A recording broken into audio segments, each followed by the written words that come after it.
Amraphel was the king of Babylon. Arioch was the king of Elasar. Kedorlaomer was the king of Elam. And Tidal was the king of Goyim. They went to war against 5 other kings. They were Bera, king of Sodom, Bersha, king of Gomorrah, Shinab, king of Admah, Shemeba, king of Zeboim, and the king of Bela. Bela was also called Zoar. These 5 kings all gathered their armies together in the valley of Siddim. It was also called the Valley of the Dead Sea. For 12 years Kedorlaomer had ruled over them, but in the 13th year they opposed him. So in the 14th year, Kedorlaomer and the kings who helped him went to war.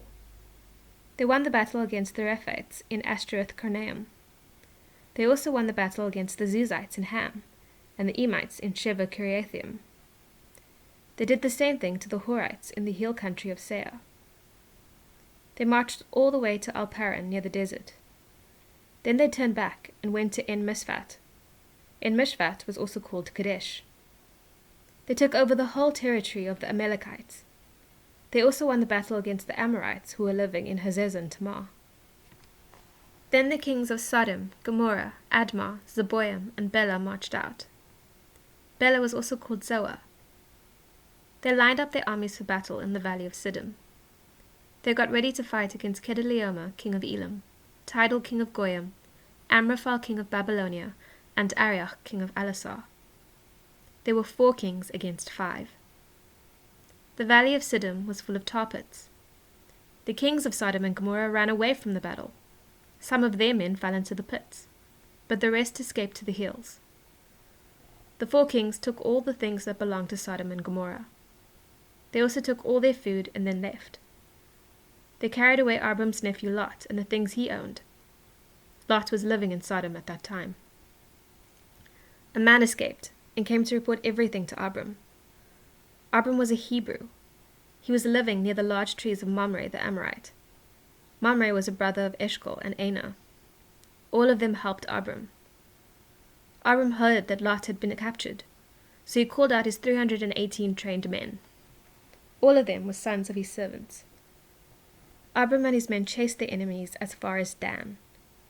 During the night, Abram separated his men into groups. They attacked their enemies and drove them away. They chased them north of Damascus as far as Hobah. Abram took back everything the kings had taken. He brought back his nephew Lot and the things Lot owned. He also brought back the women and the other people. After Abram won the battle of Kedorlaomer and the kings who helped him, he returned home. The king of Sodom came out to meet him in the valley of Shaveh. It was also called the King's Valley. Melchizedek was the king of Jerusalem. He brought out bread and wine. He was the priest of the Most High God. He gave a blessing to Abram. He said, "May the Most High God bless Abram. May the Creator of heaven and earth bless him. Give praise to the Most High God. He gave your enemies into your hand." Then Abram gave Melchizedek 1/10 of everything. The king of Sodom said to Abram, "Give me the people. Keep everything else for yourself." But Abram said to the king of Sodom, "I have raised my hand to make a promise to the Lord. He is the Most High God. He is the Creator of heaven and earth.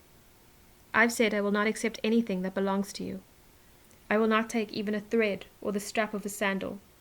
You will never be able to say, 'I made Abram rich.' I'll accept only what my men have eaten and what belongs to Aner, Eshcol, and Mamre. These 3 men went with me. Let them have their share."